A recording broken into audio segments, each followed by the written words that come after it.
एक छोटी सी nuclear core ने बॉम्ब बनने से पहले ही लोगों की जान ले ली। ये कहानी एक ऐसी लैब की है जहाँ एक छोटा सा गलत कैलकुलेशन मौत का सबब बन गया। ये था डीमन कोर, एक 6.2 केजी प्लूटोनियम स्पीयर जो असल में तीसरा एटॉमिक बॉम्ब बनने वाला था। लेकिन जापानीज के सरेंडर के बाद वॉर खत्म हो गई और इस कोर को लॉस एलमोस लैब में एक्सपेरिमेंट्स के लिए यूज किया जाने लगा, जहां साइंटिस्ट क्रिटिकलिटी टेस्ट कर रहे थे। मतलब ये समझना कि न्यूक्लियर चेन रिएक्शन किस मोमेंट पर कंट्रोल के बाहर हो सकती है। बस यही एक गलती हो गई। 1945 में मैनहट्टन प्रोजेक्ट के फिजिसिस्ट हैरी डेगिलन एक रात को अकेले एक्सपेरिमेंट कर रहे थे। वो ये समझने की कोशिश कर रहे थे कि प्लूटोनियम का अमाउंट कम करके क्रिटिकलिटी तक कैसे पहुंचा जा सकता है। डेगिलन मैनुअली टंगस्टन कार्बाइड के ब्रिक्स को कोर के आसपास रख रहे थे ताकि न्यूट्रॉन्स वापस रिफ्लेक्ट हों और कोर की रिएक्शन और तेज हो जाए। जैसे ही उन्होंने लास्ट ब्लॉक लगाया, लैब के न्यूट्रॉन डिटेक्टर्स जोर जोर से बीप करने लगे। मतलब कोर सुपर क्रिटिकल होने के करीब था। यानी एक सिंपल एक्सपेरिमेंट किसी भी वक्त एक एटम बॉम्ब में बदल सकता था।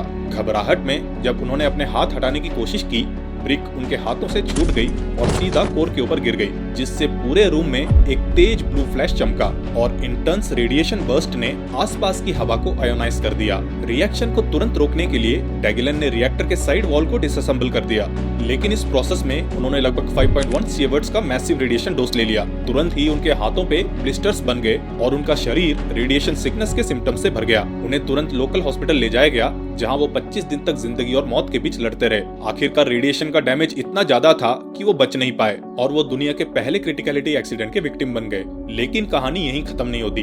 9 महीने बाद एक और साइंटिस्ट लुइस स्लॉटिन ने भी इसी कोर के साथ एक्सपेरिमेंट करते वक्त एक और गलती कर दी। कोर को सुपर क्रिटिकल होने से बचाने के लिए स्लॉटिन ने डोम को एक स्क्रू ड्राइवर से थोड़ा सा लिफ्ट करके रखा था। तभी एक्सपेरिमेंट के बीच में गलती से स्क्रू ड्राइवर स्लिप हो गया और डोम गिर गया और पूरी लैब एक बार फिर से एक ब्रिलियंट ब्लू फ्लैश में चमक उठी। स्लॉटिन ने तुरंत डोम को हटाकर रिएक्शन को रोक दिया, लेकिन तब तक एक मैसिव रेडिएशन ब्लास्ट रूम में मौजूद सभी लोगों को लग चुकी थी। सिर्फ 1 सेकंड के लिए कोर सुपर क्रिटिकल हुआ, लेकिन उस 1 सेकंड में ही इतनी रेडिएशन रिलीज हुई कि स्लॉटिन ने करीब 21 सीवर्ट्स रेडिएशन एब्जॉर्ब कर लिया, जो लीदल डोज से 4 गुना ज्यादा था। और 9 दिन बाद स्लॉटिन को भी जिंदगी खो देनी पड़ी। इसके बाद डीमन कोर को हमेशा के लिए डिसमेंटल कर दिया गया और मेल्ट करके दूसरे एक्सपेरिमेंट्स के लिए यूज किया गया।